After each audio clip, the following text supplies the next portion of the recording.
لە ڕێگەی کاکتیای کوڕمەوە ئاگادار کرامەوە کە خۆشەویستێک بەنێوی کاک خۆگر دەیەوێ لەسەر سەفحەی مەجازی دنیای شاعرانی کۆکاتەوە و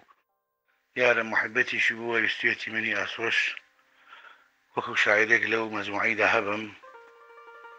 دوای پەیوەندی لەگەڵگرتنی و خوا ڕاستی هێنا و لە سەفەرێکە بۆ باشوورکردم کاک خۆگرم دیت. کاک خۆگر دنیایە لە حەقیقەت، لە پاکی، لە دروستی، لە پیاوچاکی و لە سەوتێکی خۆشی شێعرزانی. کاتێک کارەکانیم دی بەدڵ پەسەندم کرد و بە شانازم زانی کە منیش بێمە نێو ئەو کۆڕە خەنتی لانەی کە ئەو خۆشەویستە لە نێو دنیای مێجازیدا وەکو دیوان شارەکانی بەدەم خوێندوونەوە و ئینشاءڵڵا پێشکەش بارگای ئەدەبی کوردی دەکا. هەر لێرەوە یەک دنیا سپاسی دەکەم و هیوادارم لەسەر کارەکانی بەردەوام بێ و ئەرکی پیرۆزی نەتەواتی خۆی بەجێبێنێت. محەممەد سعیدی نەجاڕی ئاسۆ، بۆکان، خەرمانانی 1398 هەتاوی.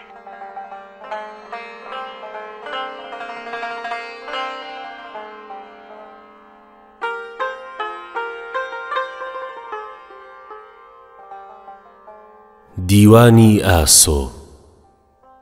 محەممەد سەعید نەجاڕی.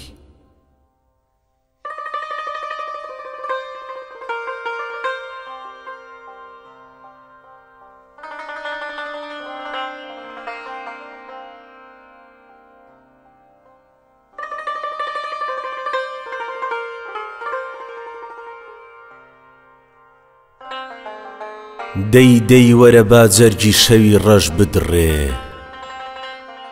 وەی وەی کە چ خۆشە بە خەیاڵ دڵ بفڕێ. پەی پەی لە سوراحی دەمەکەت من بمژم، مەی مەی چمێ عارەقی ماندوو بسڕێ. چس چس هەڵی برژێنە دڵی پڕکە سەرم، کس کس نەگڕێ بتکێ بەسەر شەمعی شەرم. خز خز بخزێ ماری کەزێکت لە ملم، وز وز کە وزەم هاتە دەرێ ببڕە سەرم. زەمزەم نییە کڕیاری لە حاندی لەبی تۆ، ژەمژەم کە بنۆشێ خولی ئاوارە لە کۆ. دەمدەم وەکو عیسا بە هەناسێکی ئەویش، کەم کەم وە بزەی دێنێ لە بێت چوو بێ لە گۆ. شل شل مەمەکانت مەخەدەر زۆر خەتەرە، بلبل لە گوڵ و غونچەوە بان نەکرێت تەرە. خلخل دوڕی فرمێسکی دوو چاوم دەڕژێ، زلزل کە حەریف بێت و ببینێ زەرەرە.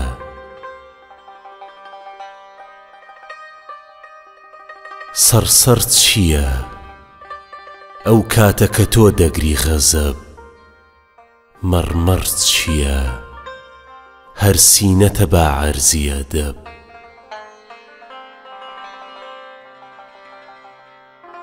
کڕکڕ لە قسەی دوێنێ نەبووم حاڵی کە تۆ،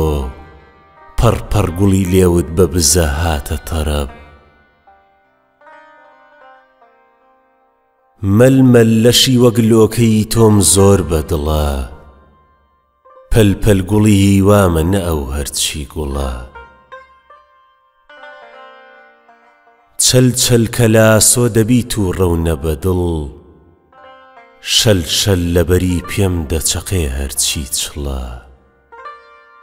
شەل شەل لەبەری پێم دەچەقێ هەرچی چڵە.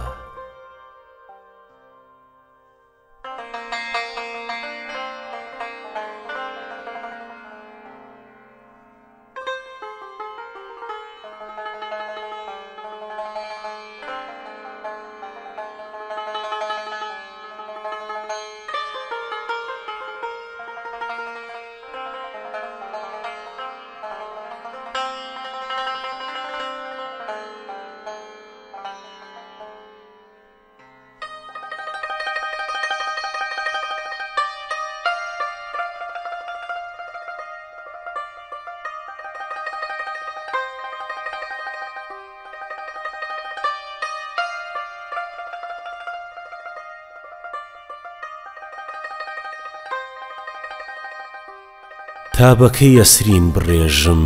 چاوەکەم کانی نییە جوابی گریان خەندە بێ شەرتی موسڵمانی نییە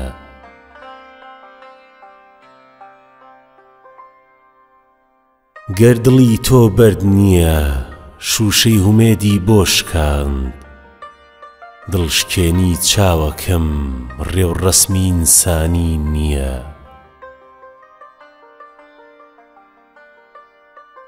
باگرانیش بێ بەهای ماچێکی لێوت بۆ فەقیر قەد لە بازاڕی وەفا مەقسەد گرانجانی نییە چاوی دڵ جارێ بە سەفحەی سینەکەتدا تێپەڕی بۆیە تا مردن لە سینەم قەت هەدادانی نییە کافریش جارێ بەزەی دێگەر ببینێ بێنەوە هۆی چییە ئەم دڵبەرەی من مەیلی ئیحسانی نییە شەو بەیادی زوڵفەکانی ڕەش دەبێ هەودای خەیاڵ هەر خەیاڵ بەخوا شەماڵ پێوەستی زوڵفانی نییە ئەو تەنافی زوڵفە گەربی خاتە ئەستۆشم چ باک من کە پێم شانازیە کورد ترسی خنکانی نییە چاوەڕێی ساتێکە دڵ بنوێ لە بێشکەی باوەشت تا بزانی ڕۆژی وەسڵت کۆرپەگریانی نییە هەر برینی عیشقا سۆ ساڵ بە ساڵ دێنێتە شەن ئۆف لە دەست زەخمێوەها کاری کە فەوتانی نییە ئۆف لە دەست زەخمێوەها کاری کە فەوتانی نییە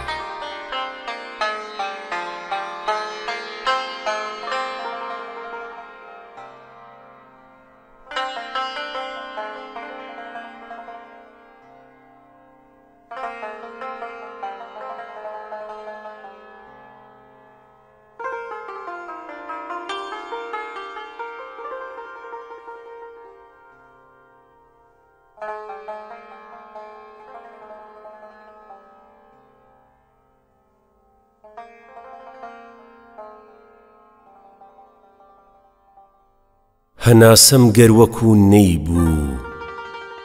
سەدای نەی تازە هەر نادا دەڵێم خۆم هەز دەکەم پیرم دڵم ئیجازە هەر نادا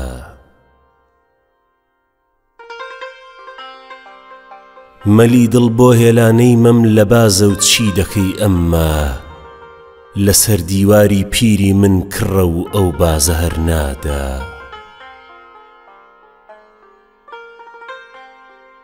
وەکو مەم بەکرە شۆڤاری تەمەن وا بێمەمی کردووم کەڕی بۆتانی سینەی تۆم لە ئەم ڕێبازە هەر نادا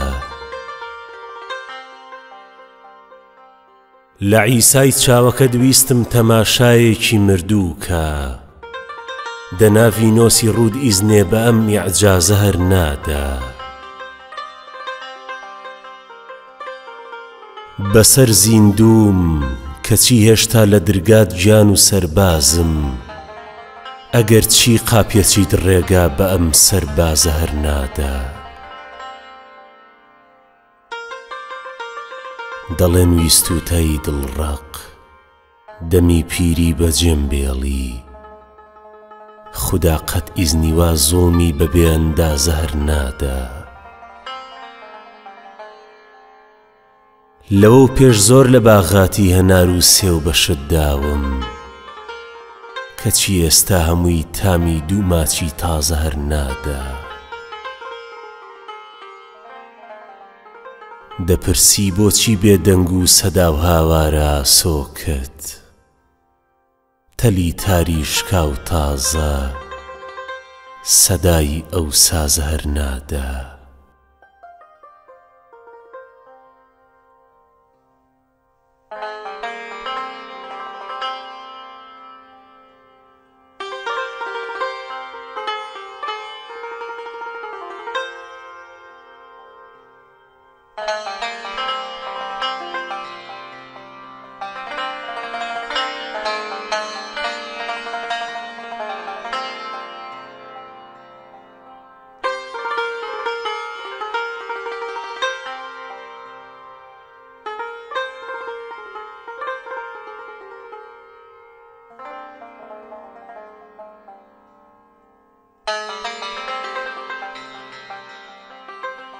کۆڕی چاو لێ و هەنیەت وەک تەرازوو کۆ دەچێ بۆنی زوڵف و ڕووی گوڵاڵت هەروەکو شەو بۆ دەچێ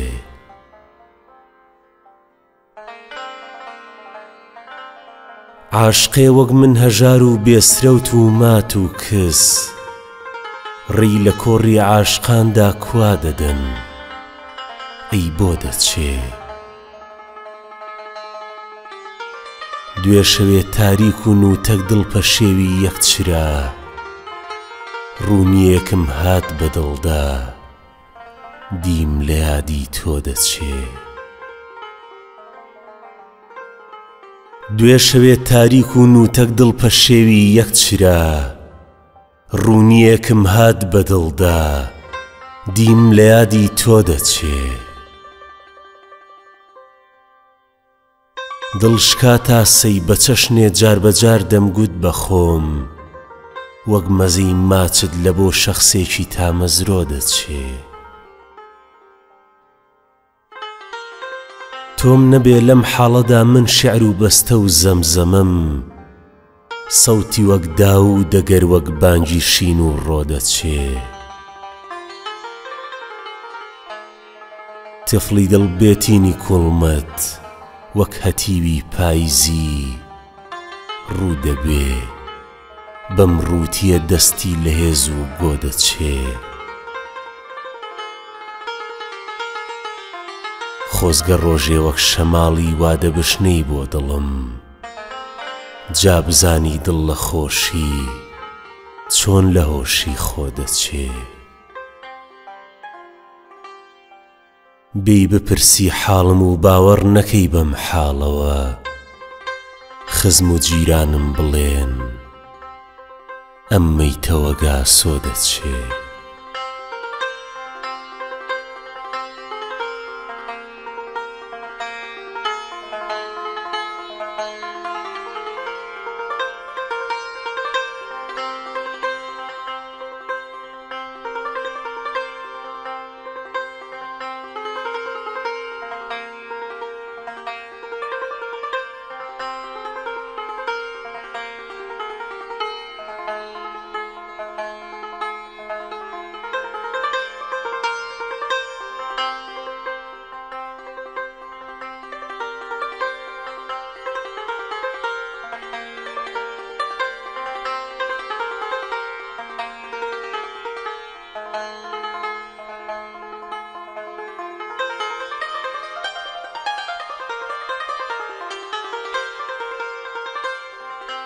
چش بەسەر ئەم حاڵەدا با تۆش لە دڵدا جێگری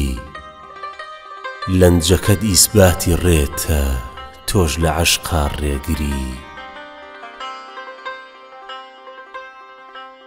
تۆ چراغی باخی عەشقی دەی وەرە و ڕوونی کە دڵ من بوێژی باغی عەشقم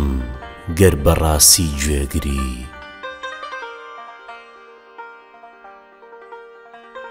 ئەم دڵەی ئاشوفتە حاڵم وا لە ئەم ڕێ سابتە قەت لە وێستان نایە هەرچەند تیری تانەی تێگری کۆرپەنی تۆ چاوەکانم ئەو دڵەی خوێنباری من وەک مناڵی کۆرپەوایە و سەد بەهانەی پێگری تیری چەوگانی قەزای تۆ با لە دڵ ڕاچێ و لە چاو یەک دڵ و دوو چاوی پێکا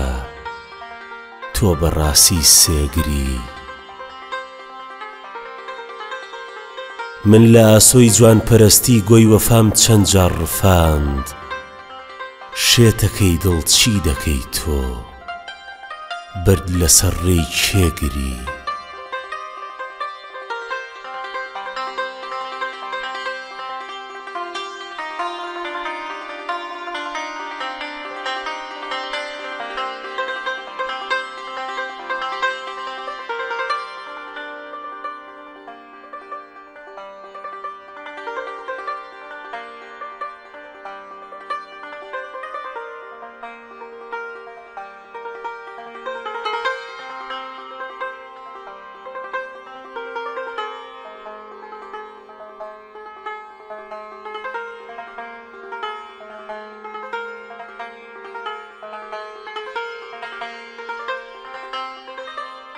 ئەوا زریانی خەمدیسان زڕاندی زەنگی دەرگاکەم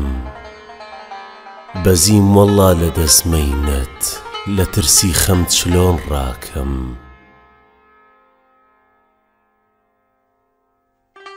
کەسێک کۆسی کەوێ ئاخر دەبێ هەر قوڕ بپێوێ خۆ ئەمن کۆسکەوتنیم یا ڕەب دەبێ هەر قوڕ بەسەرداکەم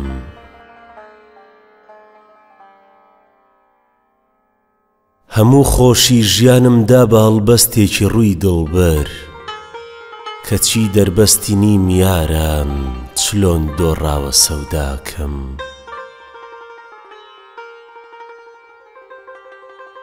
هەموو کەس شاد و سەرخۆشن لە وەسفی خۆشییا دەدوێن منی غەفڵەت زەدەی مەغبوون دەبێ غەمبارین شاکەم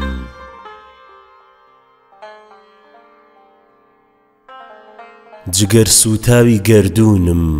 لە جەمعی عاشقان دوونم غەڵەت خوێندم لە عشقمدا هەوڵ حرفی ئەلف باکەم لە بۆ یەک زەردەخەندەی ئەو هەموو شەرم و شکۆم ڕۆیی نەسوحی تەوبە بێیدی لە ژینم داوەها ناکەم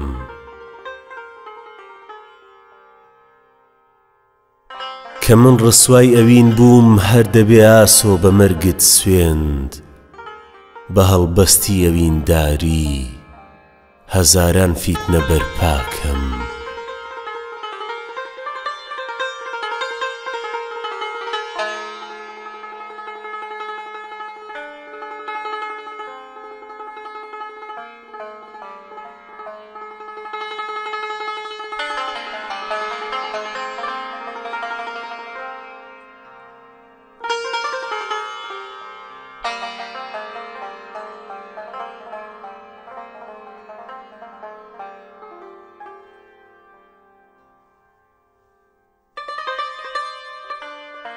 چیژەکەی قەت عەرعەری باڵا نەمامی وەک تەبیب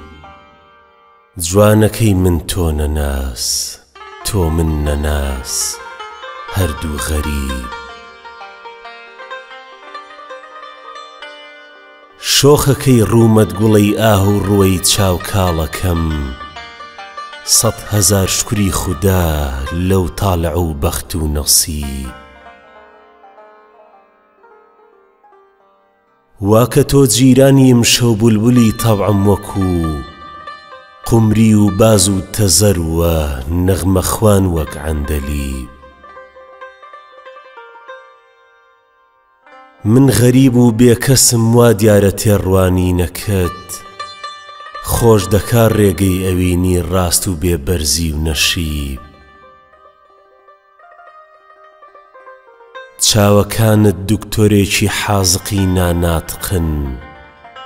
لەنجەکەت وەک خەنجەرن ئەمما بەسەر پەنجەی حەبیب تیژە بۆ پەیکردنی جەرگ و دڵی عاشق بەڵام کوا ڕەوایە دڵشکاندن بۆ کەسی وەک تۆ نەجیب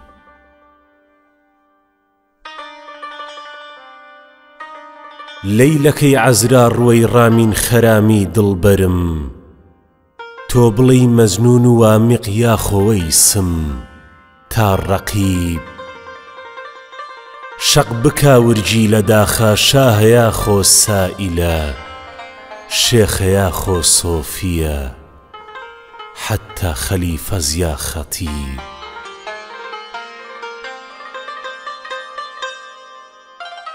خۆزگە بەو ڕۆژەی گوڵم ماسۆ لە مەرگومانیدا هەڵبڕێز چاوی و ببینێ شێوەکەت وەک یەک تەبیب هەڵبڕێ چاوی و ببینێ شێوەکەت وەک یەک تەبیب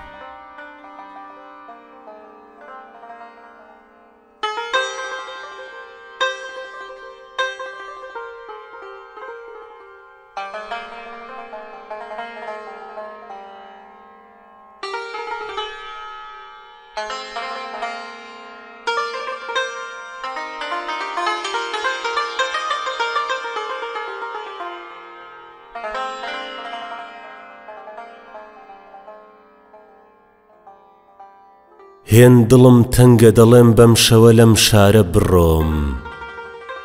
لە وڵاتێک کە جەفا حاکم و سالارە بڕۆم. نەوەفا لای کەس و کارە، نەسەفای ماوە ژیان، با لە دەست بێبەزەی هەرچی کەس و کارە بڕۆم. نامەوێ ژینی وەها پڕ لە درۆ و ڕەنگ و ڕیا، خۆزگە بەو ڕۆژە بە تەنها وەکو ئاوارە بڕۆم. دەوروبەر چەشنی نەخۆشخانەیە، دوکتۆرێ نییە، شەرتە لەو شوێنە کە دەرمان هەموو وەک ژارە بڕۆم. بۆ دەبێ هەستی ئەوین ژێردەسی پارە و پلە بێ،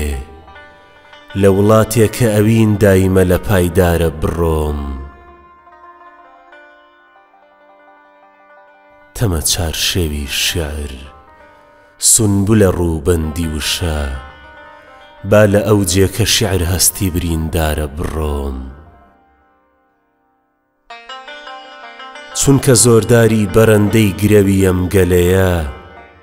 ئەهدە لەو شوێنە بەدەست تاقمی بێعارە بڕۆم. کێ دەزانێت چ لە نێوەم دڵەدا ڕادەبرێ؟ کێ دەزانێت چ لە نێوەم دڵەدا ڕادەبرێ؟ لێم گەڕێن با بە غەمینی منی بێچارە بڕۆم. یارمەتی دا کەسێ ئاسۆ، لە دەزەم ژینەت دەبا، تاکووە و جێ ئەوین سەروەر و سەردارە بڕۆم.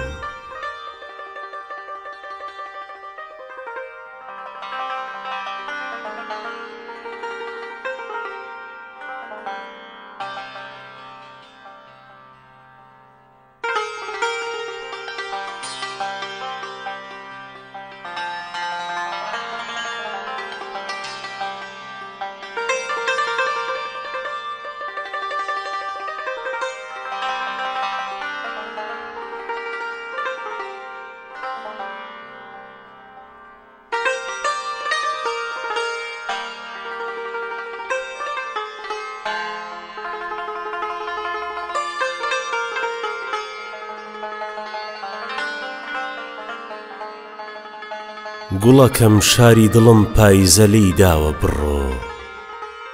تۆ گەشی هەڵدەپڕووچێی مەیە و ناوە بڕۆ.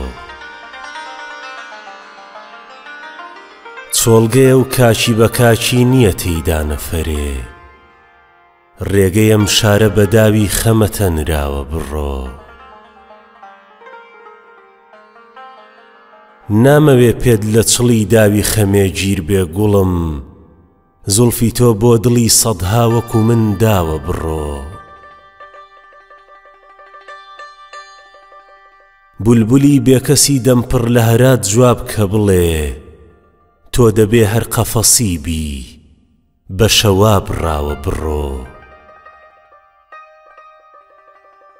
گوڵەکەم شاری دڵم بۆمبی جەفای بوو بە خەڵات، تا لەشت بەم گڕە مشقاڵە نەسووتاوە بڕۆ.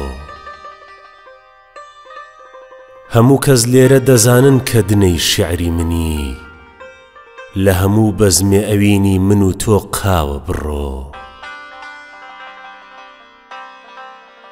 تۆ هەڵۆی بەرزە فڕی، شاری دڵم نزمە لە بۆت، بێبەڵابی گوڵەکەم کوا ئەوە جێڕاوە بڕۆ. هەر دەبێ ڕۆژێ بە ئازادی لەگەڵ یەک بدوێین، ئێستەوا دڵ بەتەمی وستەوە تا ساوە بڕۆ. گەردەترسەی لەوە ئاسۆ خەمی تۆی دەرچێ لە دڵ، تا ئەبەد تەوقی وەفای تۆی لە ملا ماوە بڕۆ.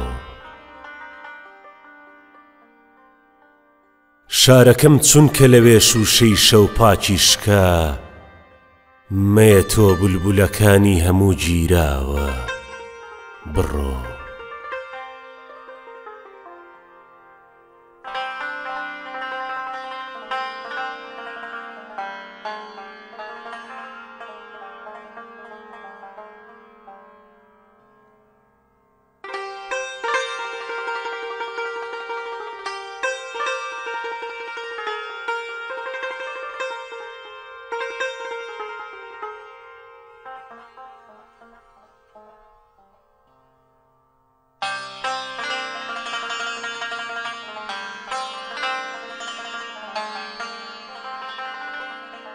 لێو ڕێژە جامی سەبری دڵ ئەی مانگ و پەروینم وەرە تاکەی بە هیوای وەسڵی تۆ ئەی ڕۆحی شیرینم وەرە تۆ هێزی باڵ و دەستمی شەوقی شەوانەی هەستمی ڕێنوێنی ڕێی هەڵبەستمی ئەی ڕۆحی شیرینم وەرە من بێ کەسێکم کەس ئەتۆی من دیل و فریاد ڕەس ئەتۆی چاو مەس ئەتۆی چاو بەس ئەتۆی ئەی ڕۆحی شیرینم وەرە تاکەی غەمی دڵ کۆ بە کۆ ڕۆژ دەردی تۆ شەو دەردی تۆ ڕۆژ کەم بە شەو شەو کەم بە ڕۆ ئەی ڕۆحی شیرینم وەرە من شوشەیەک خاڵی لەمەی تۆش بادەجێڕی بەزمی کەی تونی بەجامت تابەکەی ئەی ڕۆحی شیرینم وەرە تاکەی شەمی دڵ بێ شەرەر خرچەی خەبەرکازین دەوەر تۆژوا لە حاڵم بێ خەبەر ئەی ڕۆحی شیرینم وەرە بێتۆ برای دەردمە من داری گەڵای زەردمە من بۆچی مەگەر بەردمە من ئەی ڕۆحی شیرینم وەرە تۆ شەمع و من پەروانەتم تۆ شێخ و من دێوانەتم تۆ عەشقی من نەفسانەتم ئەی ڕۆحی شیرینم وەرە من جێژی سحری خەندەتم ئاسۆی خەمی سەد هێندەتم تۆ ساحەبی من بەندەتم ئەی ڕۆحی شیرینم وەرە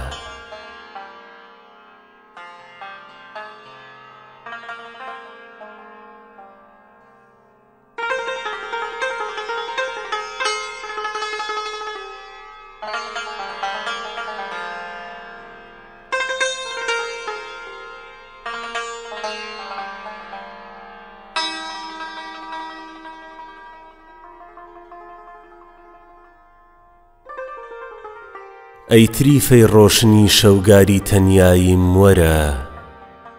نمنمی بارانی وەرزی ساڵی وشکاییم وەرە گەردەپرسی چۆنە حاڵی تازیەداریم دوور لە تۆ سەد ئەوەندەی چاوەکانت شین و دەریاییم وەرە کەی بەڵێنی ئەمن و تۆ وابوو کە ئاوابی لە پڕ ئەی سوهەیلی دەمبەیان و نووری بیناییم وەرە خۆ منی سوختەی ئەوین لای تۆم خەتم کرد عاشقی ئایەتی سوڕەی ئەوینی وەرزی گەرماییم وەرە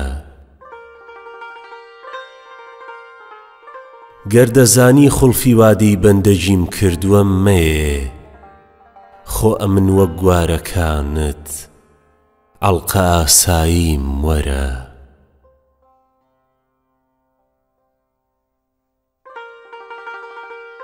کۆڕی هەڵپەرچێژ دەچم هەر دڵ بە یادت پڕ خەمە ئێستەوا تێکەڵاوی نێوان شیوەن و شاییم وەرە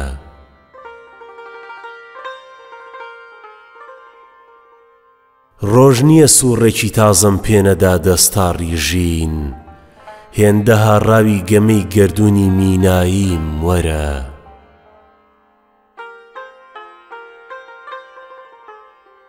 خۆ دەزانم تۆ ئەوەند لەیلادڵی ون نابی لێم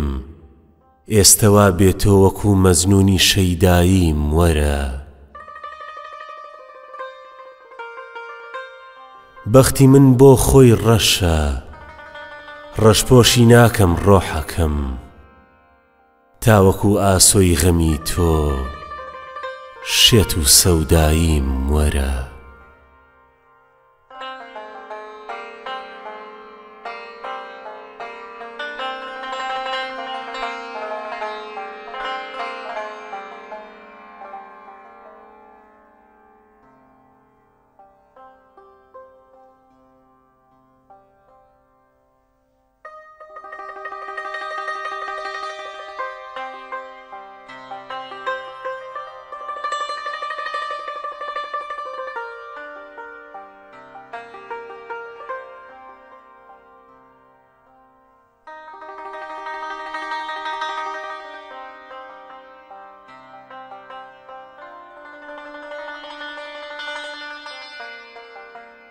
دەچمە هەرکوێ تۆم لە یادی ئەی وڵاتە جوانەکەم شەرتە پیریشم لە لای تۆ ڕابرێ باوانەکەم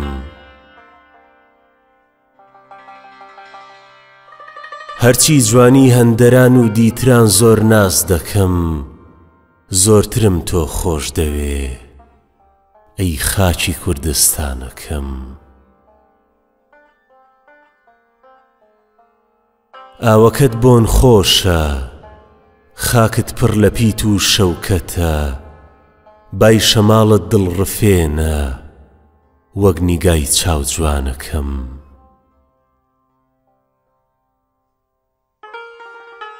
کەزیەکاڵی هەندەرانی نایبزێون هەستی من شەرتە بەو پەنجەم فەقەت بسکی ڕەشی تۆ شانەکەم تا شەتاوی پڕخرۆشت شک بەرم بەحرم نەوێ چاوی شینێ شک بەرم قەت ئارەزووی دەریانەکەم دوورخراوی و بێکەسی و مەجبورە کۆچ فەرقی هەیە من کە مەجبور نیم بەجێت بێڵم قەرار بێوانەکەم خاچی بێگانان بە مەوتەن ناکرێ مەجبور نەبی غوربەتی عادە هەتا زیندوم لەگەڵ تاتانەکەم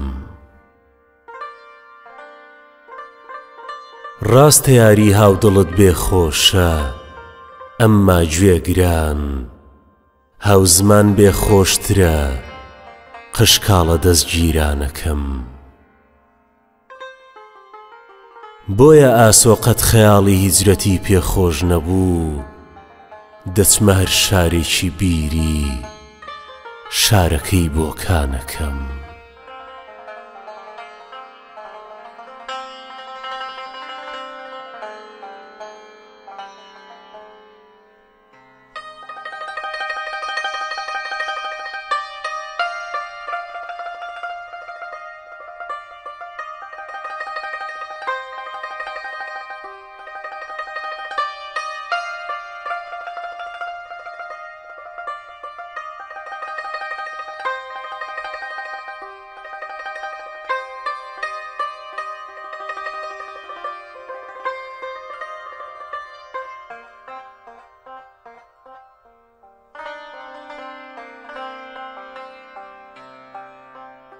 دەمەوێ ئەو شۆسەری زامێ قەدیم هەڵدەمەوە ئەوە 40 ساڵە لە دڵمایە بەلانی کەمەوە عەقڵە گەر بێت وە شوێنم کەوێت تا ماڵی خودا قەت وەڵامی وەکو چاوێکی گوڵێ نادەمەوە من لەسەر ماچێ لە خاچی هەوەسیدام نەفەرێ ماوە شەو نامەکەی هێشتا کە بە کووچەی خەمەوە فەلسەفە و عیلمی کەلام ببنە گەدای بەیتێ شیعر دەرکە قەت لە خورافاتی قەدیم ناکەمەوە ئەوە 40 ساڵە ئەوینی تەڕی لاومان بووە پوش هەر چەتەی چەت سەری بەستونە بە گووشی و ڕەمەوە بەسە بەس ئەی دەمی تینووی بەتەمای ماچێگەرم مە بە دێوانە بەدووی نووری هەواری شەمەوە هەر گوڵێ هاتە سڵاوت لە قەدی هاڵێ نەکە دڕکێ پیز لە پەناد مات بێ بەجامێ سەمەوە تاکو سەرمەستی لە بادەی گوڵی لاولاوی بەیان خۆت مەخە چاڵی خەیاڵی سەقەت و ئەستەمەوە ئەوە 40 ساڵە ڕەقیب پێنجە وەرەق وەرگەڕێدەی تازە دۆڕاوە قومارم بە بلۆف نایبەمەوە بڕۆ ئەی ژوانگەی چۆڵی چەلی لاویم بە خودا شەستی دیش چۆڵبی هەتا زیندوو نەبی نایەمەوە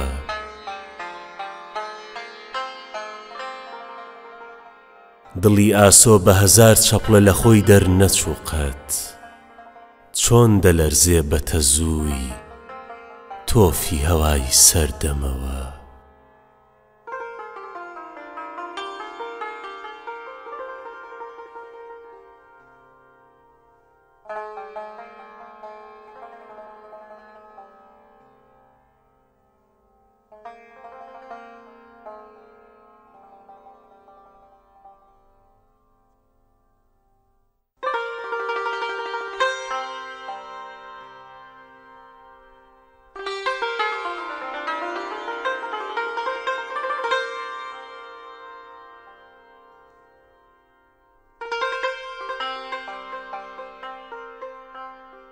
سەر نییە ئەو کەللەوە خاڵی لە عەشقی کۆنەیە، مەرجی شاعیر باشترە گەر شیعری تازەی بۆنەیە. شیعر و عەشق و مۆسیقە و مەی کۆن و تازەی هەریەکن، تۆی کەوا دووبینە چاوت شیعری خۆش بۆ کۆنەیە. خۆش و ناخۆش هەر بووە، ئەمما ئەگەر بێت و هونەر هەڵقوڵاوی دڵ نەبێ مەجبوری قەسد و بۆنەیە. زێڕ لە مزڕ و سوورترە، ڕۆحیش ڕەقیبی زێو دەکات، زێو لە دەستی دێو کرێ نرخی هەر ئەو فافۆنەیە. دار ئەگەر میوەی نەبێ سووتانە عاقیبەت بەشی، چاو بزەی هاوڕێ نەبێ جوابی تەماشای مۆنەیە. من وشەی پیریم لە قاموسی دڵمدا سڕیەوە، پیر لە دەریای عەشق و ئەزمووندا بە وێنەی سۆنەیە. جا بەکار چی دێ ئەوینی دووروەم شێر و چەتە، هەر وەکو کابرا گوتی ئەم نانە ئابە و ڕۆنەیە. تاوەکو دەنگت دەبیستم ڕەنگی شیعرم گەشترە، سوورەتی ئایەی شیفای پیریم هەوای نایلۆنەیە. من بەلاوی ڕازی عەشقم قەد لە زار نەیگرت قەرار، ئێستا بۆ تەندوری عەشقت کێلەکەم دەرخۆنەیە. ڕاستە ئێستا سستە ئاسۆ و مەیلی داواتی نییە، کاتی لاوی قەد نەبوو من بچمە شایی و دۆنەیە.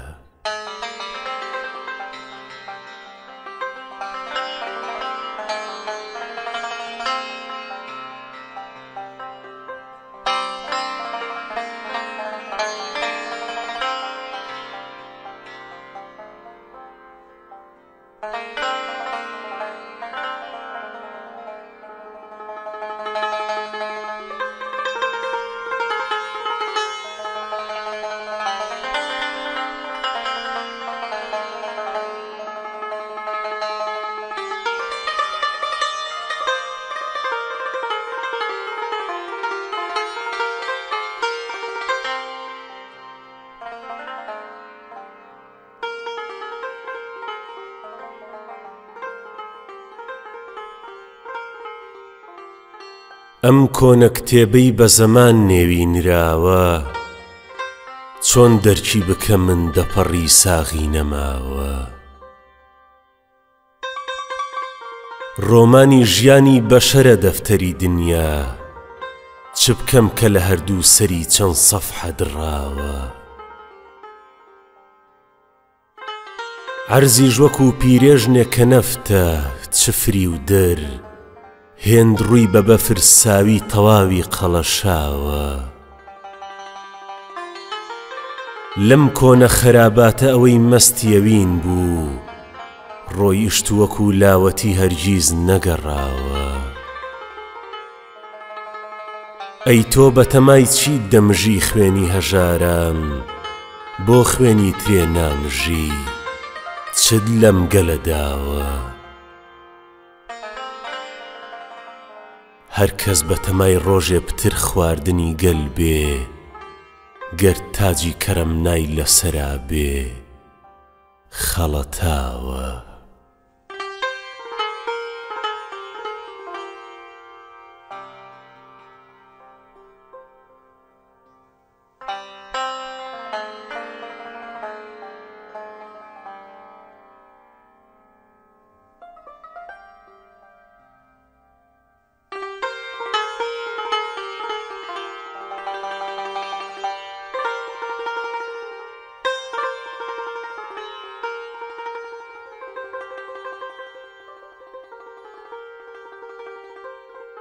وەک گەڵایە زەردی بێتین سواری ئەسپی بابووم،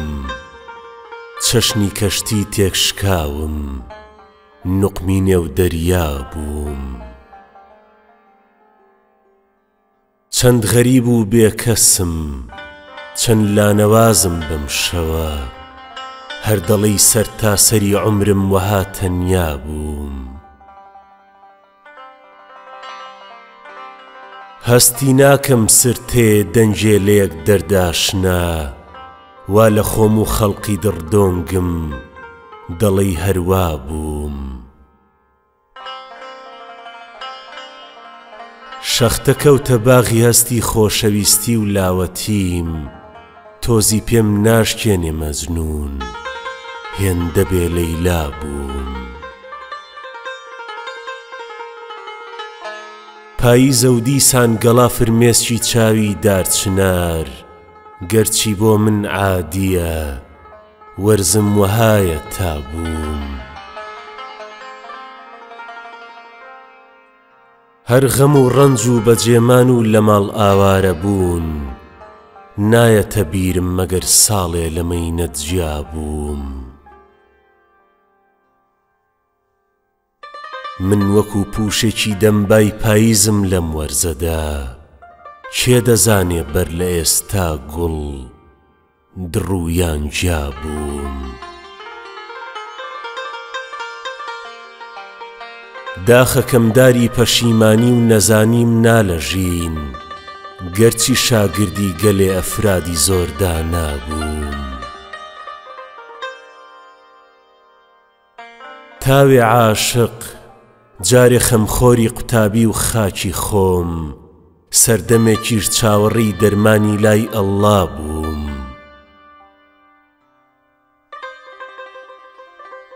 داری ئاواتم بەری هەر پوچەڵ و بێمایە بوو،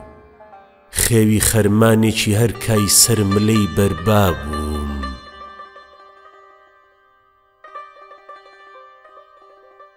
خۆپەشیمان نیم لە ژینی شاعری و نووسینەکەم، مام هەژارم دی ئیدی پێم وایە دۆستی شا بووم.